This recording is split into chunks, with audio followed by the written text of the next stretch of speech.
Welcome to the Teach Better Talk podcast, your official podcast for the Teach Better Podcast Network, the hub for all things education, brought to you by teachbetter.com. The Teach Better Talk podcast is committed to answering your burning questions through a variety of lenses and bringing new offers to you and your colleagues to help you thrive throughout the school year. My name is Ray Hewart, and we love your questions here on the pod. If you have any questions that you'd love us to consider as topics for future episodes, please share them with us by emailing info@teachbetter.com.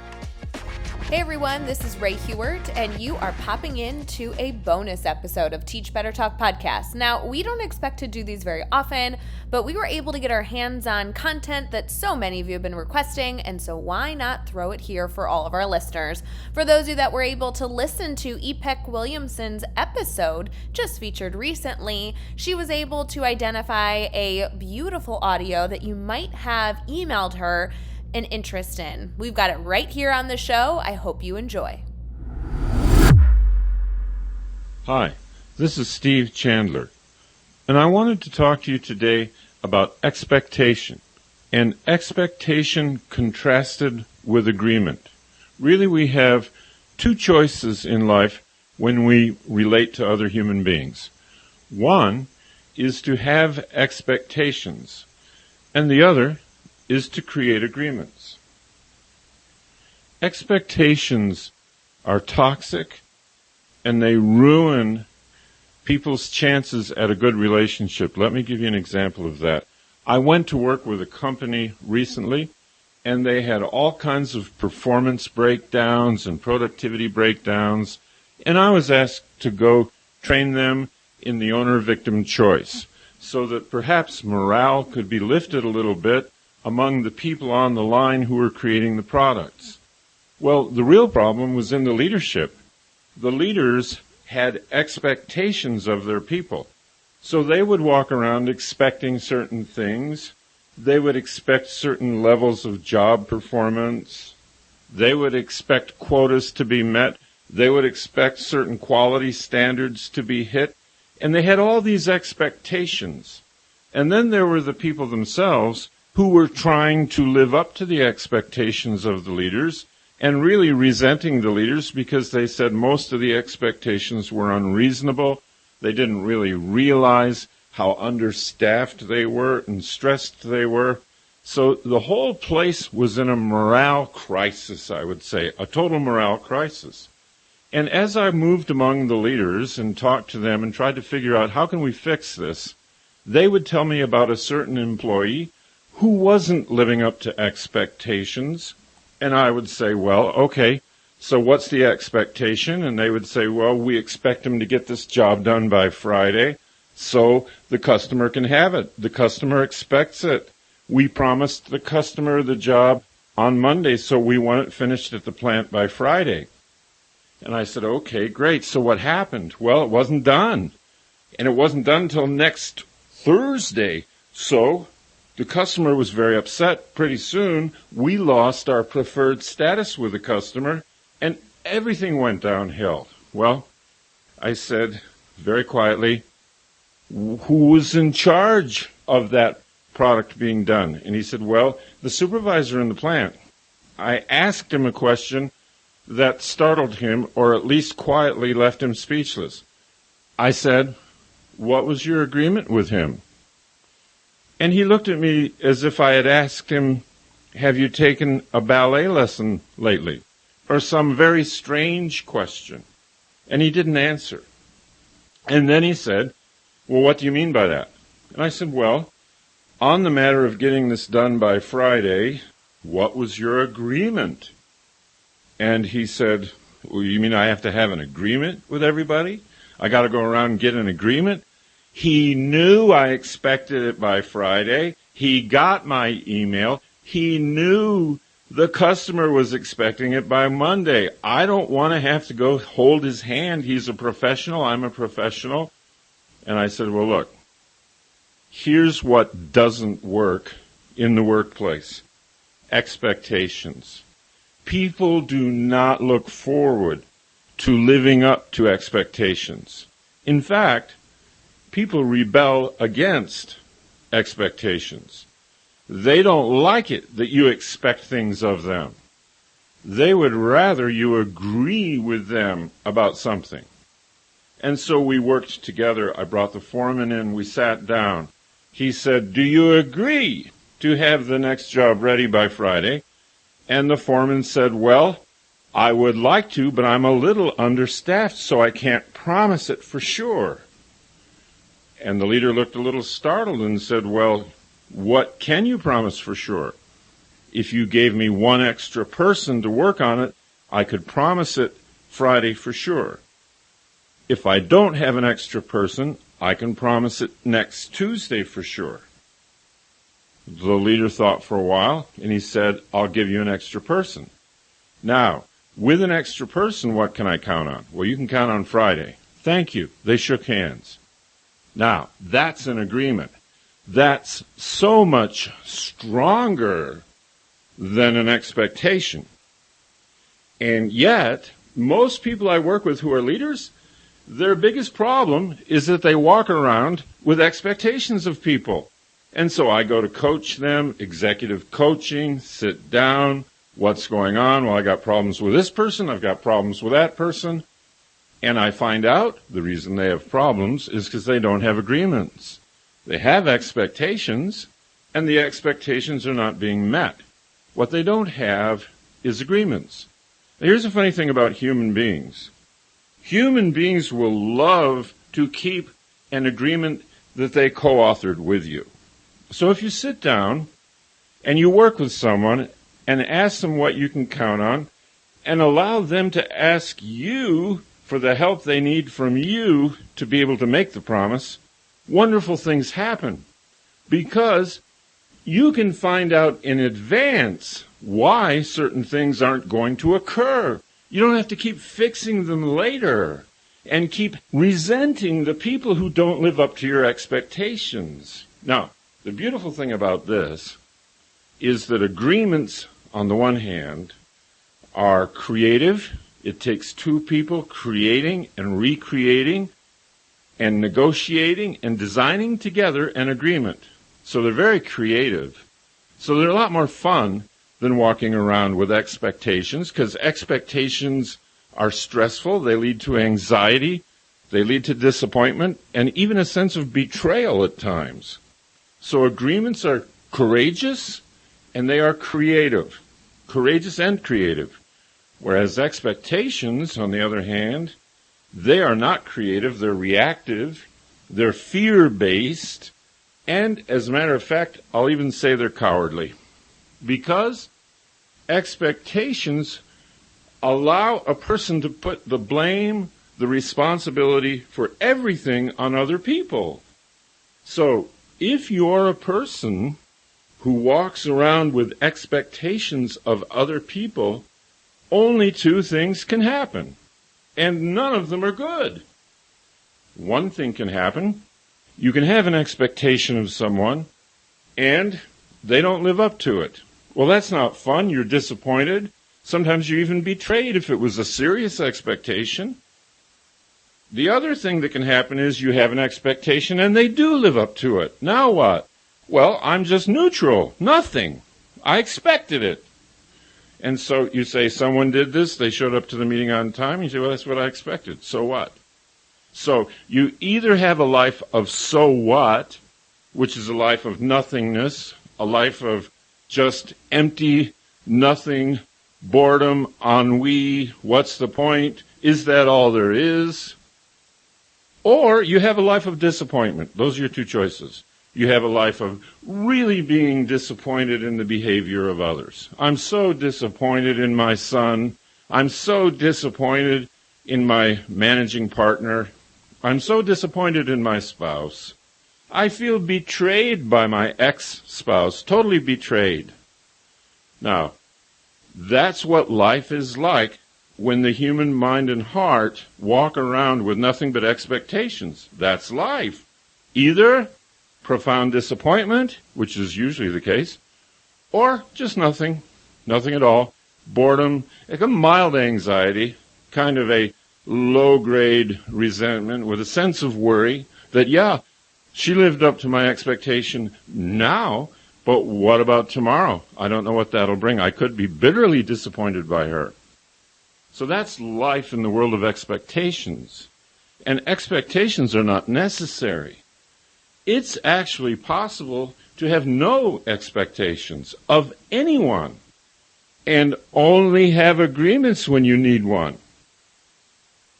Now, a lot of times, my work involves helping clients who are having problems with their partner, their spouse, their life partner, whatever is the politically correct way to say it these days. They're having trouble with their partner. And so maybe they might have had a fight with their partner. And they're gloomy, and I sit down and we're talking about productivity and performance and profit and fun things, but they're not having fun. So I finally say, well, what's going on? Well, I had a fight with my wife, and we battled over this, and I'm kind of depressed today. Now, it's really important to see that this whole concept of expectation versus agreement is even more important in personal relationships than it is at work, although they're both very important. In personal relationships, the more expectations I have of people I care about, the more anxious, fearful, and depressed I will be throughout my life when it comes to my family. That's why you hear people say so many negative things about their family members. It's all traceable to expectations they have. If they had no expectations, they would have nothing negative to say. It is possible, and I've worked with people who've learned to do it, to go home and walk into the home and have absolutely no expectations whatsoever of the person in that home. When you have no expectations, the only thing that's possible is a pleasant surprise. So that person does something nice or says something, and I didn't expect anything, so this is great. Anyway, no expectations is a way of life that people can develop. It leads to much higher self-esteem. It leads to a much more forgiving attitude toward every other person. You don't even expect anything. Why are you? How could you be disappointed? And so it also leads to something very courageous and something that moves life forward quickly, and that's called an agreement. If something is not occurring, if someone is not showing up on time, or let's say somebody has a spouse who says sarcastic, cutting things to me, what I might do and what I could do is, in a very happy time when our moods are good, seek an agreement. Could we have an agreement and just see how this feels to you? That we have a basic baseline of kindness in our communication. The same we have with our friends. It would never occur to us to say something cutting, sarcastic, nasty to one of our good friends. It would never occur to us. That's not what the relationship is about. How about we have the same thing? So that there isn't sarcasm, there isn't criticism, there isn't negative judgment. If that feeling occurs, we just absent ourselves from the room or take a deep breath and process it. We don't have to act on it or hurt the other person to get rid of it. A lot of people think, if I have negative feelings, if I'm judging someone critically, if I'm upset with someone, it's healthy to say it. It's healthy to attack. It's healthy to hurt someone else, because that takes the hurt out of me, and I say something hurtful to you, and the hurt in me is intolerable, but at least I can tolerate it when I'm hurting you and it goes over to you. Now, how sensible and loving is that, really? I had a client who said he had a fight with his wife, and I asked him, how was it? Well, he said, you've had those. And I said, no, I really haven't. And he said, oh, come on. I said, I really haven't. Kathy and I have been together for over 15 years. We've never had a fight. And he said, I forgot. You're a saint, right? But I'm not. I'm a regular person. I said, no, it's not that. I'm not a saint at all. In fact, If you look at my biography, I probably shouldn't be allowed to walk the earth a free man. So I'm not a saint. But I'll tell you that I don't fight. And it's for the same reason that I don't punch the pizza delivery boy when he's late. Or I don't strangle a cat in my backyard and kill it. Same reason exactly. I don't want to. I've decided that that is not the kind of behavior I want to indulge in. I won't do it. I won't do it. It's not useful. Now, people who say, oh, fights are great, aren't they? They clear the air, they purge things, they're so wonderful. Well, the only people I've ever heard say that are divorced people, are now divorced. Because no, they're not wonderful. They're hurtful, they're unforgettably hurtful, and they're mean, and they're selfish, and every fight is just bitterly selfish. It's like two babies scratching their eyes out. A mature, grown-up human being would never do that to another grown-up, ever, in a rational state of mind. You must melt down and let the toxic poison of expectation flood your emotions to fight. You have to. Expectations are what lead to fights, arguments, and judgment of another human being. If I have no expectations, but only agreements, that won't occur. It will not occur. So, even in personal relationships, expectations are toxic and they're cowardly. It is cowardly to walk around with a ton of expectations for other human beings. I expect this of him, I expect you to be on time to the meeting, I expect. That is cowardly, because that's putting it on you. And if I'm a true leader, if you're consistently late for my team meeting, that's me. That's me, that's not you. That's lack of leadership. That's on me, but I'm too much of a coward to take responsibility for the fact that I have a team that thinks it's okay to stroll in late to meetings. I'm too much of a coward, so I make that you. And I even say to you the expectation word, which, by the way, when people hear the word expectation, they go down their ladder into a very rebellious, nasty state whenever they hear the word. So let's say you show up late for the meeting. And I say, well, I expect you to be on time for these meetings. Or I call you aside later. I don't want to embarrass you in front of the whole room. And I say, I expect you to be on time for our meetings. Now, whenever you hear what some other superior human being expects of you, notice the feeling in your body. Is it warm? Does it open you? Do you feel like embracing that person? No. What usually happens when you hear the E word, expectation, you get a knot in your stomach, you clench up, you get tight, you contract, and you start building your defense. You begin to defend against what the other person expects.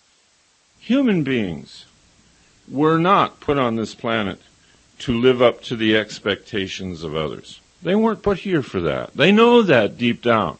They have a rebellious, free spirit in them that knows it was not put here to live up to another mortal human being's expectations. It knows that. Therefore, whenever you use the expectation word, you create rebellion. You create less likelihood that what you expect will now happen. Less likelihood by expecting it. So by expecting something, you make it go away. You don't draw it to you. You chase it away because it's toxic, it's cowardly, it is radioactive, it is cancerous expectation. I can't stress it enough. I've never seen it work. Any kind of positive benefit in any relationship, personal or otherwise. I've never seen it work. I've never seen it bring people closer together. I've never seen it make one partner more faithful. I've never seen it do anything but damage, terrible damage, every time it's used inside the human system. Now, what I have seen work beautifully, on the other hand, in the other way, is agreements. So the person's late for meeting, I meet with them, and say, let's you and I create an agreement. And I'll tell you why I'm requesting we create an agreement. I would like to have you at the meeting, the whole meeting, from beginning to end, every time. You're that valuable to me. You're that important to me. You're that important to the rest of the team. Your strolling in late does not work for me. It's not wrong. It's not unjustified. It simply doesn't work in what I'm creating. Now, let's you and I talk so we can get an agreement. And an agreement is something that works for you. Otherwise, I don't want you to agree to it. So we work on an agreement together. I understand the other person's concerns. They were in another person's meeting that morning that got out late. We find a way to have that not be the case anymore. We agree. We shake hands. We now have an agreement. Now, here's the funny thing about human beings. Human beings do not like breaking their word. And I mean all human beings, including criminals. You follow the Godfather movies. You know the oath. You know honor among thieves as a concept. That's very real. That wasn't made up. People will keep their word. People will not live up to your expectations. In fact, most people will find a way not to live up to your expectations. But they will keep their word. And they will keep their agreements. That's been my experience the last 10 years working with leaders who move away from leading people through expectation and by expectation and move over to agreement. They are very surprised. People who they told me, well, I don't think he'll keep the agreement. Well, try it. See. Tell me afterwards. Because if he breaks agreements, if he doesn't keep his own word, that's a beautiful opportunity to have another discussion in which you agree to keep your agreements with each other.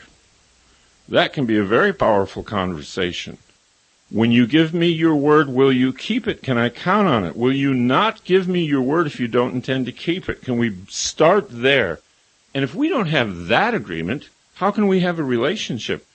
If someone will actually tell you that their word means nothing, that they're going to lie to you, they're going to tell you they're going to do something and then not do it, you can't have that person even as an employee because the basic social contract is not there.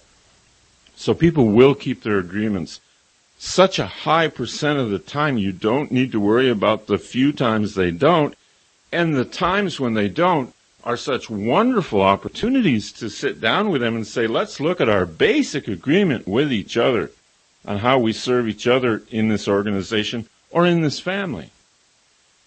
It always works the same way in personal life as it does in the workplace. It's always the same. It's a little more intense in family.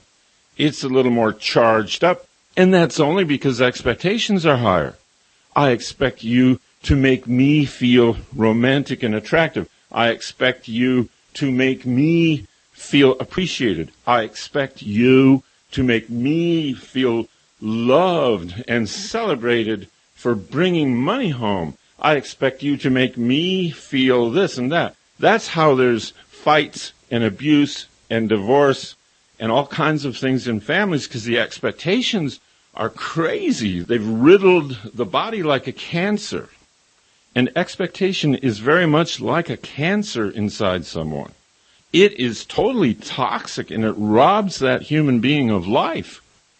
If I walk into a conversation expecting something of the conversation, I can't be open.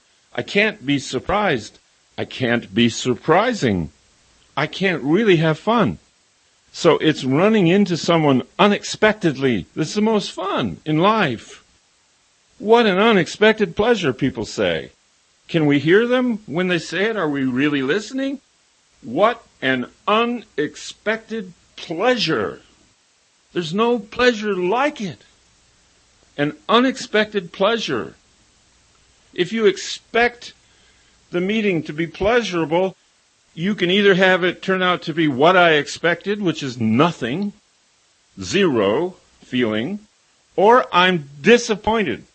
You know people, and I know people who live a life of disappointment. I have clients, and I sit down with them, and I go through the roster. They even talk about their spouse, who's the co-owner of the company. How are things going with him? And she says, I'm very disappointed in the following 5 things. Well, how are things with your marketing director? I've been very disappointed. How are things in the I've been very disappointed. And this person is a nervous wreck. You can see it. They're twitching. They're nervous. Their self-esteem is low. They're scared. They're worried. Why? Expectations. Disappointments. Expectations. Disappointments. People who have expectations expect other people to make them feel the feelings they expect to feel and don't. And all of life is that way for them. I expected this job to be better. I expect this company to do this. I expected this company to take better care of me as far as my health care. I expected that. And these are the most unhappy people in the world. If you don't like a situation, go create an agreement that changes it. If you don't like a situation, go create an agreement that changes it. Do not simmer in the toxic, cancerous juices of your own expectations, or you will be miserable and you will not produce at the level you could produce at and have a very happy, surprising, unexpectedly happy life. What an unexpected pleasure life is to a child. And then expectations start to accumulate, and it gets really bad, and it gets really stressful. It's not necessary to have any expectation whatsoever of anyone, ever. It's not necessary. And not only is it not necessary, every time you do, you bring yourself down. And you're less creative, you're less innovative, and you have less energy for the problems of life, and you have no sense of adventure anymore. It's just being let down, being disappointed, being betrayed, being upset. It's a general sense. And if you walk through the typical organization that I'm called in to work with, you will find a large percent of people willing to tell you what they're upset about and what they're disappointed in today. And if you switch the topic to their families, boy, be ready, mark at least a couple hours off your calendar and be ready to hear it. You will hear such a litany of disappointment and such a list of expectations that have not been met by that family. If you talk about their parents when they were young, well, they have retroactive expectations. Really, I had expected that they would teach me about. I had expected a little more warmth from my father that I didn't get. I had expected to, and so maybe they didn't expect it at the time when they were a kid, but now looking back, they add the expectations so they can put the disappointment in there. Anyway, here's the great news in all of this. The great news is none of this is necessary. And communicating with another human being can happen without expectations. It can happen on either agreement or no agreement. It can happen on being just totally open to be surprised and delighted by that human being, to be curious about that human being, to be interested. And the beauty of moving away from expectations as a way of communicating in life over to agreements is I shift away from being at the mercy and at the effect of everyone else. I take responsibility for my happiness, for my financial well-being, for my health, for my energy level. I take full responsibility for it now. It's back to me. It's not on you anymore. And the good thing about it being back to me is that I'm the only one I can really work on anyway. You really can't work on another person to make them better. Alan Watts used to be a minister, and he would perform marriage ceremonies. And when he met with the couple before the ceremony, he said, I only have one question that would disqualify me from being the person who officiates at this marriage ceremony, this wedding. I have one question of you as a couple, and that is this. If either one of you expects the other to change in some fundamental way once you're married, I will not perform this ceremony because your marriage won't work. I will not bless it. If either one of you expects the other to change in a significant way after you're married, I will not perform this wedding ceremony. Very wise man, Alan Watts.